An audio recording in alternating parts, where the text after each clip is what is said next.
நேர்களே, suicide attempt, suicide பண்ணிக்கலாமா என்ற மனம், வீட்டை விட்டு ஓடிடலாமா என்ற மனம் ஏன் வருகிறது? என்ன செஞ்சால் இதிலேருந்து தப்பிக்கலாம்?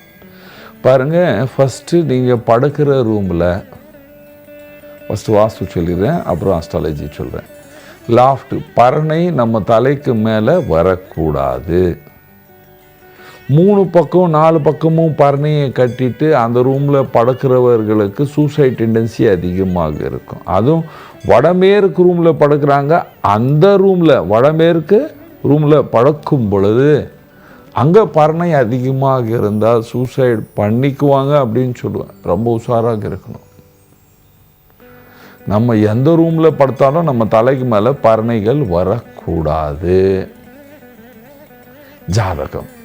ஜாதகத்தில் கோச்சாரம் சொல்கிறேன் ஃபஸ்ட், அப்புறம் ஜாதகம் சொல்கிறேன்.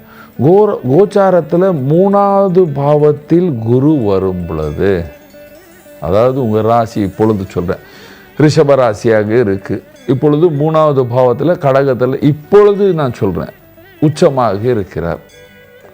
ஆனால் சனி நல்ல நிலைமை. இந்த மாதிரி இருக்கும் பொழுது சனி 8ஆம் பாவத்திலேயோ 12ஆம் பாவத்தில் இருக்கும் பொழுது, அந்த காலகட்டத்தில் ராகு ராசியில் இருந்தால் அல்லது கேது ராசியில் இருந்தால், 2ஆம் பாவத்தில் இருந்தால், 8ஆம் பாவத்தில் இருந்தால், இவர்களுக்கு மனதில் ஓடிடலாமா, என்னை யாரும் மதிக்கலை, இந்த பாவம் எல்லாம் உருவாகும். அப்பொழுது அந்த மனிதன் நைட்டு வீட்டில் சுற்றி கொண்டே இருப்பான், தூக்கம் வராது, கேஸ் ட்ரபிள் ஓவராக இருக்கும், தலைவலி இருக்கும்.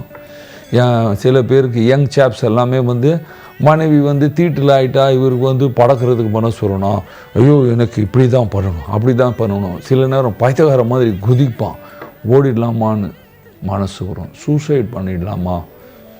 மாமனார் வீட்டில் எனக்கு இந்த மாதிரி சொல்லிட்டாங்க, நான் செத்து போடுவேன்.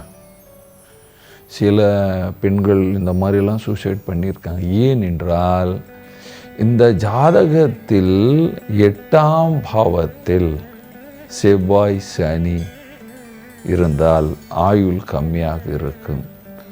இதே ராகு பார்த்தால் அல்லது செவ்வாய் ராகு பார்த்தால் ஆக்சிடென்ட்டு, செவ்வாய் சந்திரன் ராகு அல்லது செவ்வாய் சந்திரன் சனி 8ஆம் பாவத்தில் இருக்கும் பொழுது ஆயுள் பாகத்தில் மனிதன் தன்னுடைய முட்டாள்தனத்தினால் சூசைட் பண்ணிக்குவாங்க. இந்த மனம் ஏன் இந்த மாதிரி இருக்கு என்று பார்க்கும் பொழுது, கன்னி லக்னம், மிதுன லக்னம், கடக லக்னம், மகர லக்னம், இவர்களுக்கு ரொம்ப அதிகமாக இந்த மாதிரி டெண்டன்சி அதிகமாக இருக்கும். இவன் சொன்னால் கடக ராசி கூட சொல்லுவேன். இவர்களுக்கு கெட்ட நேரம் வரும் பொழுது இவர்கள் எங்கேருந்து ஓடிடலாம், சூசைட் பண்ணிக்கலாம், எதுக்கு வாழுறது, நம்ம எல்லோருக்கும் நல்லது செஞ்சோம், யாரையும் நம்மளை மதிக்க மாட்டேன்றான், இப்போ நம்மக்கிட்ட பணம் இல்லை, இவங்க நம்மக்கிட்ட ரொம்ப அன்பாக பேசுகிற மாதிரி பேசிட்டு தன்னுடைய காரியத்தை முடிச்சிட்டாங்க, நம்மளும் இவங்ககிட்ட பணத்தை வாங்காமல் இவங்களுக்கு செஞ்சிட்டோம், நம்மலாம் செத்து போடலாமா, எதுக்கு வாழலாம் அப்படின்னு போவாங்க. ஆண் பெண் சண்டையினால், கணவன் மனைவி சண்டையினால் 2ஆம் பாவம் கெட்டு போனால், 2ஆம் பாவம் கெட்டு போனால் இவர்களுக்கு இந்த மனமெல்லாம் வரும். இதிலேருந்து எப்படி தப்பிக்கிறது? ஃபஸ்ட்டு வாடகை வீடு இருந்தாலும் சரி, குடிசையில் வாழ்ந்தாலும் சரி, பங்களாவில் வாழ்ந்தாலும் சரி, தினமும் நமசிவாய நமசிவாய மந்திரம் ஜபிக்கணும். பகவான் சிவனுக்கு அபிஷேகம் செய்ய வேண்டும். இதில் இந்த கன்னிராசி மிதுன ராசி எல்லாமே இருந்தால் விநாயகரை சுற்றுங்க. கடகராசி விருச்சிக ராசி மீன ராசியாக இருந்தால் பகவான் சிவநாமம் ஜபம் செய்யுங்க.